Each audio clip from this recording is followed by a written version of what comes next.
Hello Indie people, I hope you're doing well. Now I wanted to post this little quick video from a Zoom call that I had very recently talking about diagnosis, how I found out about my diagnosis, how I felt, as well as tips and advice for autistics as well as parents.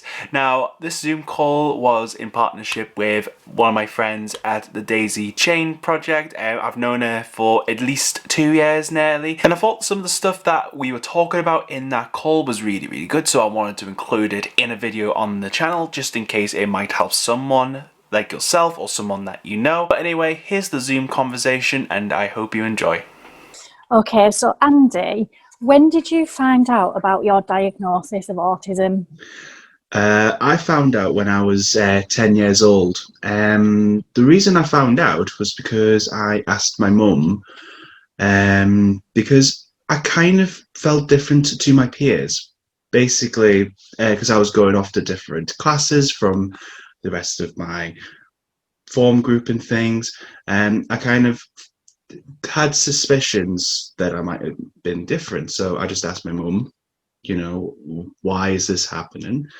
And she told me that I have a diagnosis of autism, and that's how I found out.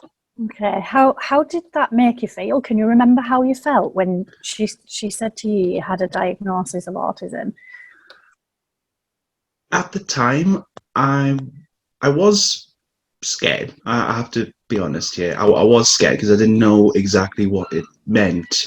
And there's only really so much that parents can say when you're that age as well, I feel.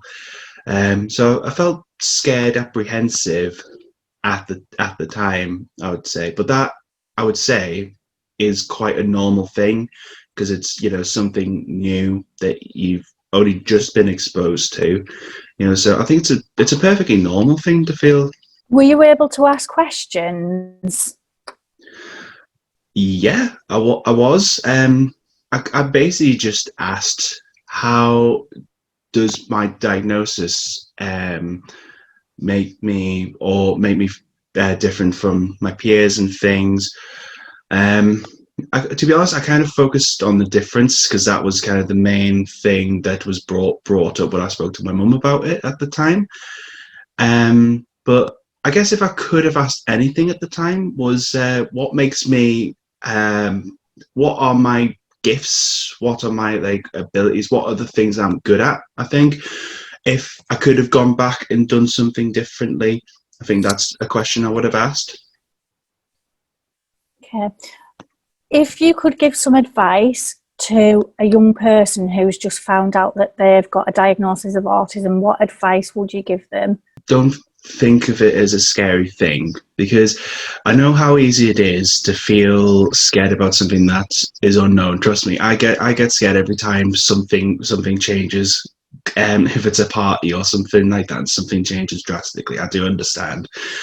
But I think if you receive your diagnosis, think of it as an opportunity or a good thing, because one, it allows you to, it opens doors for you to support things that you may not have had access to before.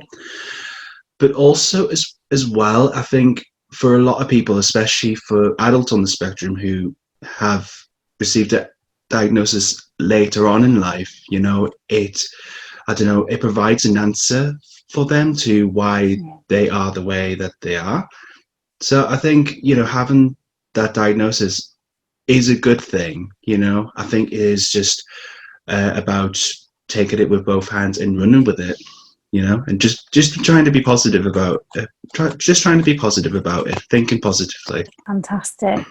Would you have any guidance and advice for any parents or carers who are having to tell their young person about their diagnosis? Yeah, certainly. I think as a parent, I'm not a parent myself, by the way, just for full transparency, but I think as a parent, it's one of the most rewarding things that you can do as a person, raise someone from yay big to 10 foot tall. but I think it will be a difficult thing, but I think just being honest with them, I think, is the most important thing for me anyway. Honesty is the best policy. Instead of, saying that, you have a diagnosis and leaving it there, maybe go into it a little bit to, help them understand, depending on what they can understand, depending on their age. If they're younger, keep it short and sweet, and, just simplify it as much as possible. But I would just say be honest, but, talk about the positives, because I feel that's the thing. I've been thinking about it quite a lot recently. We as people so often focus on the negative, and it's so easy to think what the negatives are. But I think talking about the positives is a good thing. But also remembering as well that even though your child has received a diagnosis, it's still the same child. It's the same child. They're the same person. It's just now that they have this diagnosis, it confirms why they may act a certain way, behave a certain way, or say things that don't necessarily make sense. It kind of just confirms it all, really. So there we go, that was the Zoom conversation that I had. Make sure you do check out the Daisy Chain project, especially if you live in the local area, because I feel like they are doing some great things, and I would like to do more stuff with them if they are watching this video and would like to work with me on something in the future. Definitely get in contact with me. But if you enjoyed the video, make sure you leave a big thumbs up for me down below, and subscribe if you want to see more videos like this, because I make videos like this every single week. Stay you, stay indie, and I'll see you next time.